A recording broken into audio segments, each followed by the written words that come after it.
Well, how about some good news and an update on our very own Hawkeye, Jeremy Renner. He was in an incredibly bad accident on New Year's Day, but now apparently he's out of the hospital and back home recovering from those near-fatal injuries. So let's take a couple minutes to break down the whole story, talk about what happened, what's going on, and how well Renner is actually doing. It's pretty nice to have some good news. Now, I wasn't the only one that had a ton of concern for Jeremy Renner after his New Year's Day accident near his home in northern Nevada. The injury was so serious he had to be airlifted to an ER and immediately go into surgery before he regained consciousness a couple days later.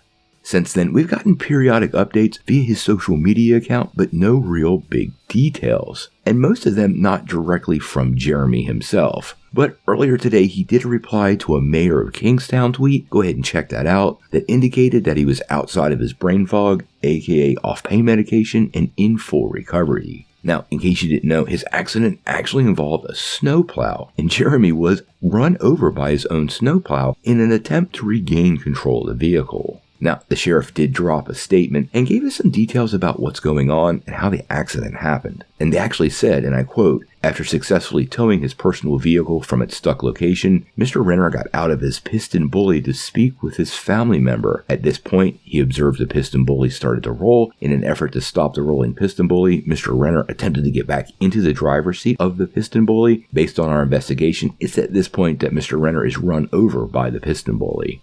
So it totally sounds like it's one of those freak accidents that just happens by chance, a minor mistake turning into a major injury. Now, we are hearing it might take him quite a while to recover, maybe even up to a year. And there was a sizable period of time that it appeared Renner might actually lose that leg. That should give you some context on how bad this injury was and how close to a major life-altering event this was for Jeremy himself. Obviously, this is super great news, but Renner has a long road to recovery ahead of him, and I think we should set expectations appropriately. Quite honestly, I don't know if we'll ever see him in the MCU again. I'm more concerned about his health and his injuries, but I do love his Hawkeye character and do hope that he's recovered enough by, say, the time Kang Dynasty is being filmed that he can work with Marvel in some capacity. Even if a lot of his scenes aren't action-based, he made a great mentor to Kate Bishop, and I want to see that relationship continue. I think this is the best possible news at this point we could have gotten about Jeremy Renner regarding this accident. He didn't lose his life, he didn't lose his leg, and now he's in recovery. So once again, we wish him best wishes and a speedy return.